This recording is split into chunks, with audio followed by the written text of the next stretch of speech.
En moins de 3 mois, à Mané, un territoire exsangue change de trajectoire sous l'effet d'une intervention agricole ciblée, conçue dès l'origine comme un levier structurel de reconstruction économique locale. Là où dominait la perte d'actifs productifs, la chute des revenus et la dépendance à l'aide extérieure, des effets rapides déplacent les équilibres économiques locaux, surprenant les observateurs par leur vitesse et leur visibilité dans un laps de temps très court, sans précédent récent dans la région. Pourquoi cela vous concerne-t-il directement alors qu'Ibrahim Traoré en assume l'architecture? Parce qu'un modèle durable se dessine. Cette analyse promet une lecture précise de ce qui s'est joué à Mané, sans amplification ni raccourci, en suivant pas à pas la logique de l'intervention et ses effets mesurables sur les ménages, les marchés locaux et les équilibres sociaux. Comprendre ce mécanisme éclaire des leviers concrets pour stabiliser durablement les revenus. L'enjeu est clair: distinguer une aide ponctuelle d'un moteur économique capable de produire ses propres effets dans le temps, même dans un contexte de vulnérabilité structurelle prolongée. Le récit s'attache donc à examiner les choix initiaux, les risques assumés et les conditions qui auraient pu faire échouer l'opération, afin d'évaluer ce qui relève d'une exception locale ou d'un schéma reproductible. À Mané, chaque décision engageait un coût réel, un déploiement trop lent, un encadrement insuffisant ou des marchés saturés auraient neutralisé l'effort public consenti. Inversement, si la dynamique se confirme, elle ouvre une perspective rare pour le Burkina Faso, où la reconstruction d'actifs productifs pourrait réduire la dépendance chronique à l'aide extérieure. Ce sont ces enjeux concrets et vérifiables qui structurent la suite de l'analyse et conditionnent ce que ce basculement peut réellement signifier à moyen terme.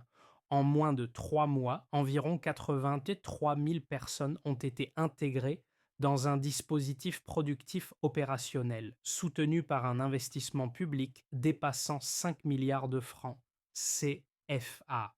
Ce chiffre ne traduit pas seulement une ampleur administrative, il signale un basculement économique rapide dans une zone longtemps enfermée dans la perte d'actifs et la dépendance.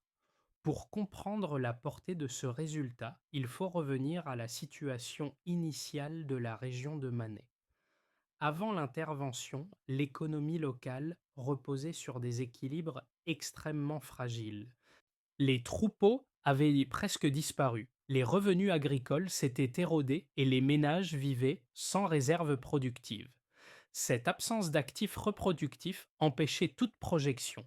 Produire, vendre, réinvestir devenait impossible.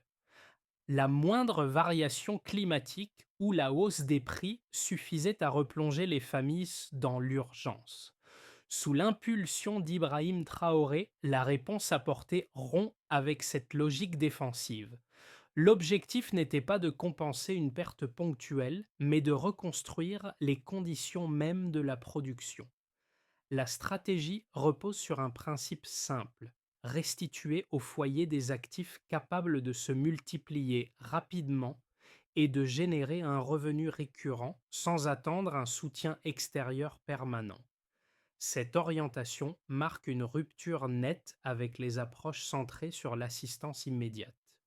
Le programme a ciblé en priorité les ménages les plus vulnérables: familles pauvres, déplacés internes, veuves.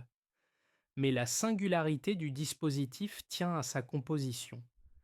Les bénéficiaires ont reçu simultanément des animaux, l'alimentation initiale, des équipements de base et un encadrement technique élémentaire.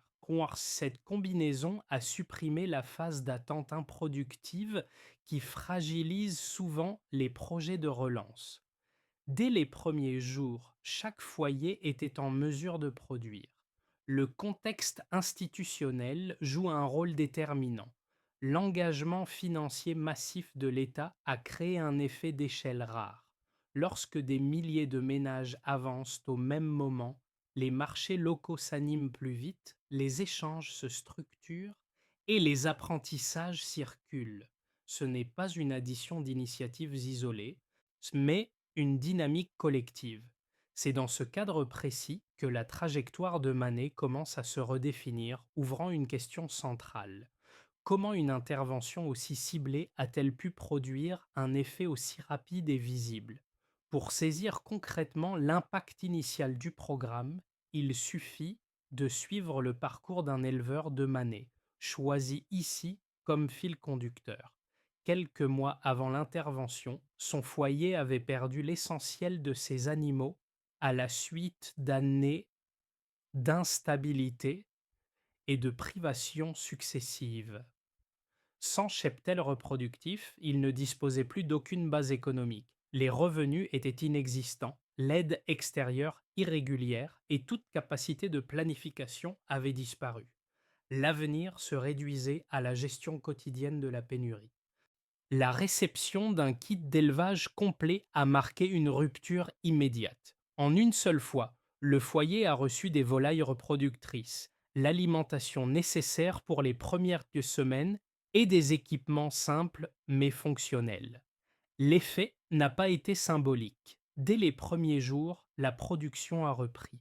Les premières pontes ont permis de constituer une réserve rapidement monnayable sur les marchés locaux. Cette première vente modeste a enclenché un changement décisif, le retour d'un revenu issu d'une activité maîtrisée. Très tôt, les gains ont été réinvestis. Un abri plus solide a été construit pour limiter les pertes. Les pratiques d'élevage ont été ajustées grâce aux formations techniques associées au programme. Des gestes simples, hygiène, nourrissage, et prévention des maladies ont stabilisé la croissance du cheptel et réduit les risques. La production est devenue plus prévisible. Ce parcours individuel n'est pas isolé. Il reflète un schéma observé dans de nombreux foyers bénéficiaires. L'effet précoce le plus marquant ne réside pas uniquement dans l'augmentation du nombre d'animaux, mais dans la reconquête d'une capacité de décision. Produire, vendre, réinvestir redevient possible. Lorsque cette marge d'action réapparaît à l'échelle de centaines de ménages, l'intervention cesse d'être une aide ponctuelle et commence à transformer durablement la trajectoire locale. Au départ, la dynamique repose sur une activation rapide pensée pour produire des effets immédiats. Dès le lancement du programme à Manet, les équipes locales déploient simultanément les kits d'élevage dans les zones les plus fragilisées. Les ménages reçoivent en une seule fois les animaux reproducteurs, l'alimentation initiale et les équipements nécessaires. Avant l'intervention, l'attente et l'incertitude paralysaient toute reprise productive. Après la distribution coordonnée, chaque foyer peut démarrer dès le premier jour, sans phase improductive ni dépendance prolongée. Très vite, les premiers signaux apparaissent. Les pontes commencent, les cheptels réapparaissent là où ils avaient quasiment disparu, et les familles organisent leurs premières ventes locales. Ces transactions restent modestes, mais elles sont régulières. Elles rompent avec une logique de survie fondée sur l'aide irrégulière. L'alimentation cesse progressivement d'être une urgence quotidienne. Les décisions deviennent plus rationnelles. Vendre une partie, conserver l'autre, réinvestir dès que possible. Cette phase d'activation repose sur des gestes simples, mais leur simultanéité crée un effet d'entraînement. La montée en puissance s'opère ensuite. À mesure que la reproduction se stabilise, les volumes augmentent. Les marchés hebdomadaires changent de physionomie. L'offre de volailles, d'œufs et de petits ruminants s'élargit. Les échanges s'intensifient entre villages. Les ménages commencent à planifier à court terme. Quand vendre, à quel prix, dans quelles conditions. Les savoir-faire circulent, les pratiques efficaces sont observées, reproduites, améliorées. L'initiative individuelle se transforme progressivement en dynamique collective. C'est dans cette phase que la cohérence de la stratégie portée par Ibrahim Traoré devient pleinement lisible. L'objectif n'est pas de créer un pic artificiel de production, mais de structurer un cycle économique reproductible. Les excédents générés ne sont pas immédiatement consommés. Ils servent à améliorer les abris, sécuriser l'alimentation animale et renforcer les capacités de production. Chaque décision renforce la suivante. La logique de court terme cède la place à une logique de cycle. Puis intervient la phase de rémanence. Moins de 3 mois après le lancement, les indicateurs s'améliorent durablement dans la majorité des foyers. Les effectifs animaux augmentent à plusieurs reprises. Les revenus issus des ventes permettent de reconstruire des logements, de financer la scolarité et de réduire l'endettement. Contrairement à de nombreux programmes d'urgence, l'effet ne se dissipe pas après le premier succès. Il s'enracine. La production continue, même en l'absence d'apports supplémentaires immédiats. Cette rémanence dépasse les ménages directement bénéficiaires. Les villages voisins observent, imitent, adaptent, des activités connexes émergent. Fabrication d'abris, commerce d'aliments, services de transport local. Un écosystème économique commence à se former sans attendre de nouveaux financements extérieurs. La production maîtrisée localement devient le socle de la transformation. La séquence apparaît alors avec netteté. Activation fulgurante, montée en puissance structurée, ancrage durable. Elle révèle un principe central. Lorsque les actifs productifs sont restaurés et contrôlés localement, une région peut engager sa propre reconstruction économique sur un temps très court. Avant l'intervention, Manet fonctionnait sans base productive viable. Aujourd'hui, des indicateurs convergents attestent d'un basculement rapide et structuré. Ces données ne décrivent pas une embellie ponctuelle, mais un changement de trajectoire mesurable, lisible à l'échelle des ménages comme du territoire. Un premier repère concerne l'ampleur humaine du dispositif. Environ 3 000 personnes ont été intégrées à un programme productif opérationnel en moins de 3 mois. Ce volume crée une masse critique suffisante pour déclencher des effets collectifs rapides. Lorsqu'un nombre aussi élevé de foyers entre simultanément dans un cycle de production, les échanges s'intensifient, les marchés locaux se structurent et les apprentissages circulent plus vite. L'impact ne reste pas confiné à quelques bénéficiaires exemplaires. Il se diffuse par effet d'entraînement. Cette échelle explique pourquoi les résultats deviennent visibles en un temps réduit, là où des initiatives plus dispersées peinent à produire des effets agrégés. Un deuxième repère porte sur l'engagement financier initial. L'État a mobilisé plus de 5 milliards de francs CFA pour financer les animaux, l'alimentation, la logistique et l'encadrement technique. Cet investissement public installe une capacité productive durable plutôt qu'une consommation immédiate. La différence est décisive. Les ressources engagées ne sont pas absorbées en une seule séquence. Elles se transforment en actifs reproductifs capables de générer des revenus récurrents. Cette orientation réduit mécaniquement la dépendance aux aides extérieures puisque la production issue des ménages commence à financer elle-même sa continuité. À cette échelle, l'investissement agit comme un levier structurel et non comme une dépense compensatoire.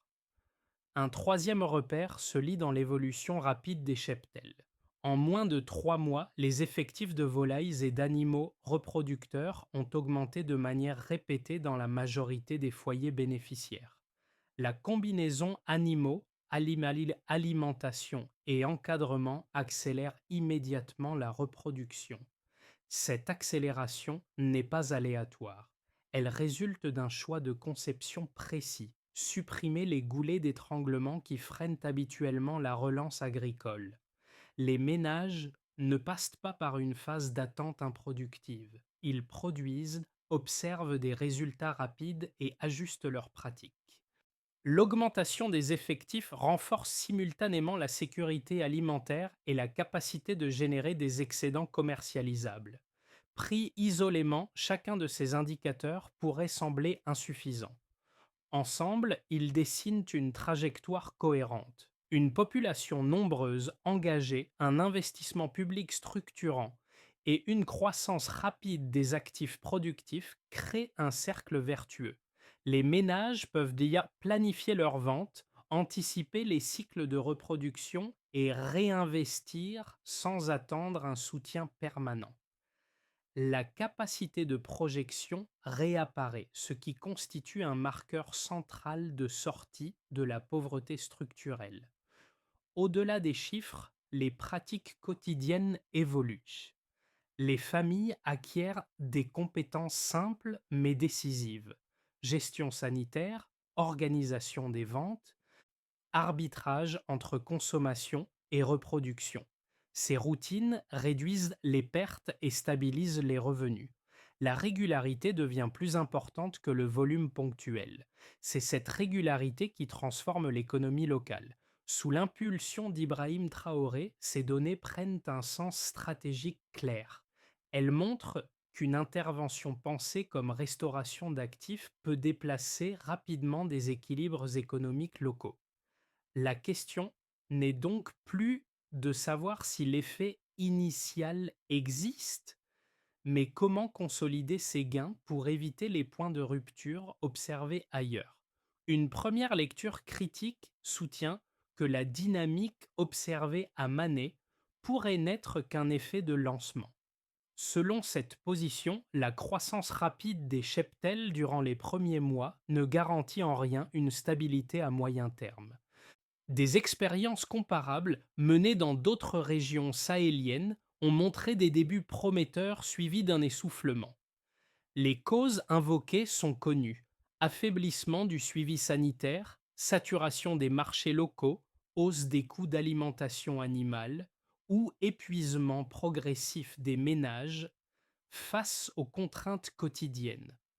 Dans ce cadre, le programme risquerait de rester dépendant d'un soutien public prolongé pour éviter un retour en arrière.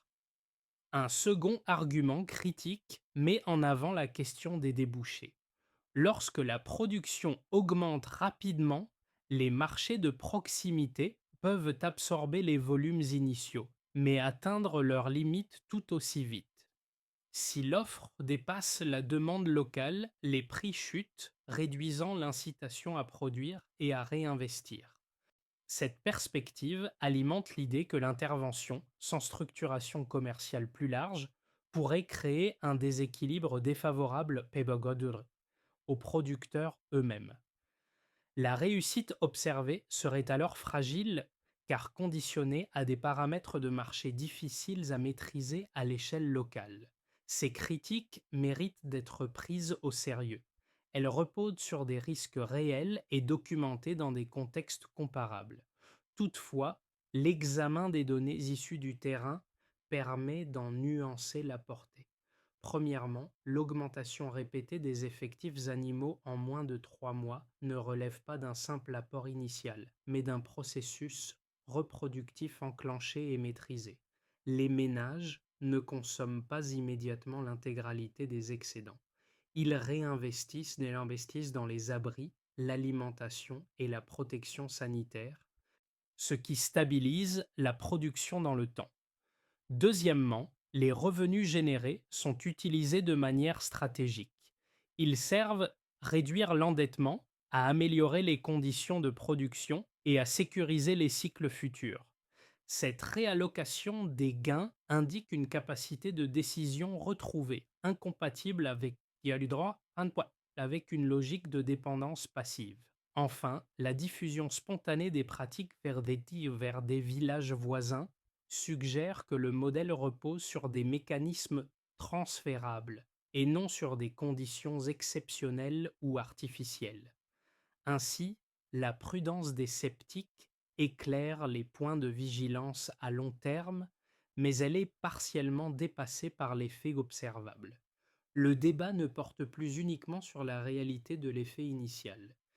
Il se déplace vers une question plus exigeante. Comment accompagner cette dynamique pour qu'elle franchisse un palier sans perdre sa cohérence? À ce moment-là, un basculement silencieux s'opère. À ce stade, le changement le plus profond ne concerne plus uniquement la croissance des cheptels ou la régularité des revenus. Il touche à la manière dont les ménages se perçoivent eux-mêmes dans l'économie locale. À Mané, de nombreuses familles ne se définissent plus comme bénéficiaires d'un programme, mais comme gestionnaires actifs d'une activité productive. Cette mutation du rôle constitue le véritable point de bascule. La gestion quotidienne évolue rapidement. Les foyers organisent les cycles de reproduction, planifient les ventes, arbitrent entre consommation immédiate et réinvestissement. Les décisions ne sont plus dictées par l'urgence, mais par une logique de continuité. Chaque kit d'élevage fonctionne comme une micro-activité économique familiale, avec des choix assumés et des objectifs lisibles. Cette autonomie opérationnelle modifie l'équilibre des relations locales en réduisant la dépendance aux interventions extérieures. L'intervention portée par Ibrahim Traoré prend ici une dimension nouvelle. La stratégie ne se limite pas à fournir des moyens matériels. Elle réintroduit une capacité de maîtrise locale absente depuis des années. Ce retour du pouvoir d'agir déclenche un effet en cascade. Les marchés gagnent en densité. Les échanges de savoir-faire s'intensifient. Les zones longtemps marginalisées acquièrent une visibilité économique nouvelle. La révélation centrale est donc claire. Lorsque la capacité de décision revient aux habitants, l'initiative cesse d'être pilotée d'en haut. Elle devient une dynamique communautaire portée par ceux qui en vivent les effets au quotidien. Les effets du programme se lisent d'abord à l'échelle des ménages. Pour les familles bénéficiaires, la production régulière d'œufs, de lait ou de jeunes animaux crée un revenu prévisible même lorsqu'il reste modeste. Cette prévisibilité transforme les arbitrages domestiques. Les foyers peuvent rembourser de petites dettes, améliorer progressivement l'habitat et financer des dépenses essentielles, comme la scolarité. La sécurité alimentaire progresse en parallèle. Les périodes de rupture deviennent moins fréquentes et l'exposition aux chocs saisonniers diminue.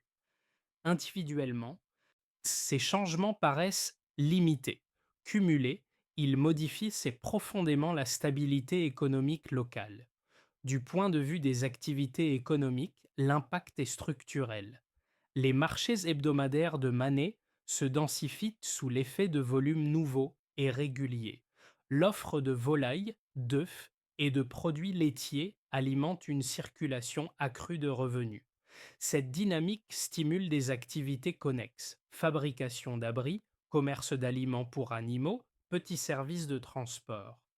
Les échanges ne reposent plus uniquement sur l'aide ou l'urgence, mais sur la vente, l'achat et le réinvestissement.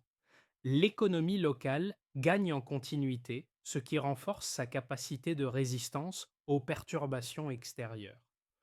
Au niveau social, les effets sont moins visibles mais tout aussi déterminants.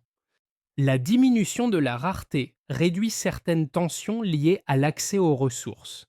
Les échanges de pratiques entre éleveurs se multiplient.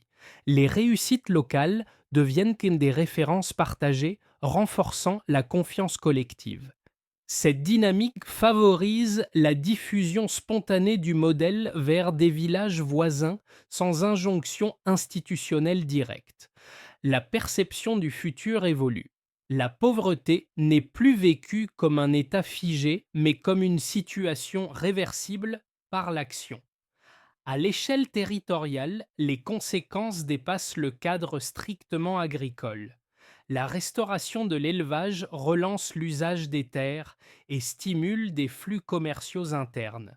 Certaines autorités locales identifient des zones à potentiel et encouragent de petites infrastructures de soutien, comme des espaces de stockage ou des points d'eau. Des coopérations intervillages émergent pour organiser la vente en volume. Le territoire, longtemps marginalisé, se reconnecte progressivement aux dynamiques économiques régionales. Dans cet ensemble d'effets, la stratégie associée à Ibrahim Traoré agit comme un catalyseur. Chaque transformation individuelle alimente une transformation collective et chaque succès local renforce la stabilité régionale.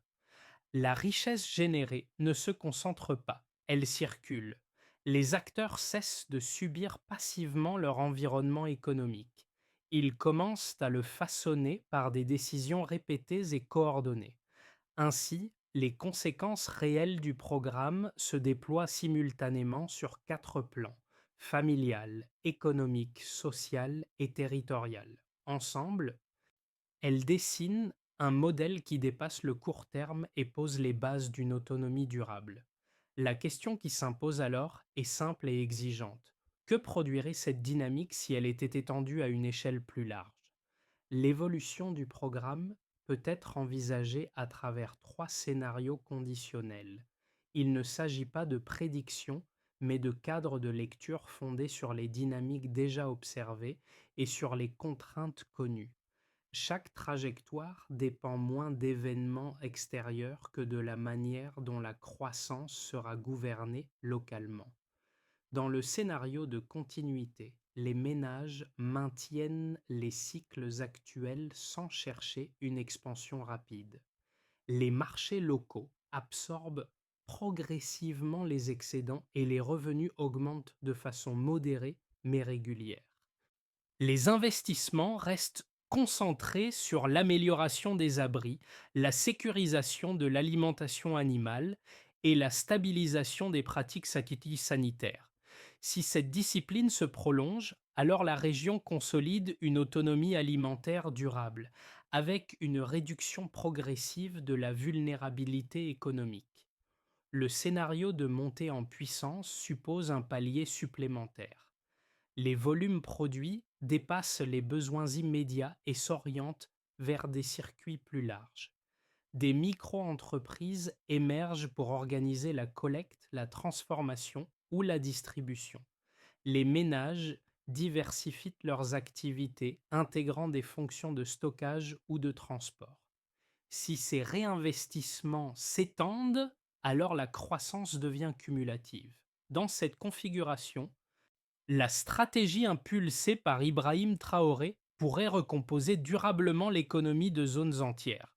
Le scénario de tension met en lumière les limites possibles. Une saturation des marchés, un accès irrégulier aux intrants ou un affaiblissement du suivi technique peuvent ralentir la dynamique. Les ménages risquent alors de vendre prématurément ou de réduire la reproduction, fragilisant le cycle. Si ces contraintes s'accumulent, alors le programme conserve ses acquis initiaux mais peine à franchir un nouveau seuil. Ces trois scénarios convergent vers un même enseignement. L'avenir du programme dépend surtout de la capacité collective à ajuster le rythme de croissance. La question centrale devient stratégique: comment transformer un socle prometteur en système durable, sans perdre l'équilibre qui a permis le basculement initial? Pour les habitants des zones rurales fragiles, l'expérience de Manet modifie profondément la perception des possibilités locales. Elle montre qu'un territoire marqué par la perte d'actifs et l'instabilité peut retrouver une capacité d'action sans dépendre exclusivement de solutions extérieures complexes. Les récits de foyers redevenus producteurs transforment le regard porté sur les ressources disponibles. Celles-ci ne sont plus vues comme épuisées ou condamnées, mais comme mobilisables à condition d'être restaurées et organisées. Pour les populations urbaines, l'enjeu est plus indirect mais tout aussi concret. L'augmentation de la production locale d'œufs, de lait et de viande suggère une réduction potentielle de la dépendance aux importations alimentaires. Cette perspective touche directement les ménages sensibles aux variations de prix. Lorsque les zones rurales se stabilisent, les villes bénéficient d'un approvisionnement plus prévisible. La question dépasse donc l'agriculture et rejoint celle de la sécurité économique au sens large. Un troisième public est constitué des jeunes en quête d'opportunités. À leurs yeux, les activités nées autour de l'élevage ouvrent des perspectives nouvelles. Transformation, logistique, commercialisation ou formation technique deviennent accessibles sans investissement lourd. L'agriculture cesse d'apparaître comme une activité de repli. Elle devient un espace d'initiative fondé sur des mécanismes observables et reproductibles. À travers ces regards croisés, un point commun se dégage.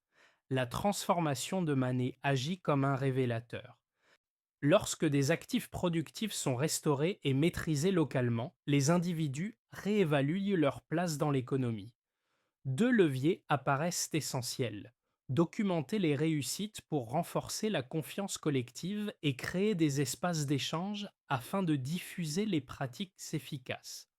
La phase suivante repose moins sur l'innovation que sur la rigueur d'exécution. Transformer une réussite initiale en système durable exige une séquence d'actions coordonnées, portée par les acteurs locaux et lisible dans le temps. La vision associée à Ibrahim Traoré fournit un cadre stratégique, mais sa solidité dépendra de la précision des choix opérationnels. La première étape consiste à consolider les noyaux reproductifs existants. Les ménages stabilisent leur cheptel en appliquant des pratiques simples et régulières. Suivi sanitaire, c'est contrôle des volumes, arbitrage entre vente et reproduction. Les indicateurs de progrès sont clairs. Constance des effectifs, régularité des revenus et réduction des pertes. Sans ce socle, toute expansion fragilise l'ensemble. La deuxième étape vise la mutualisation à l'échelle locale. Des dispositifs collectifs permettent de partager l'alimentation animale, certains équipements ou l'accès au marché. Cette organisation réduit les coûts unitaires, sécurise les ventes et protège les foyers les plus exposés.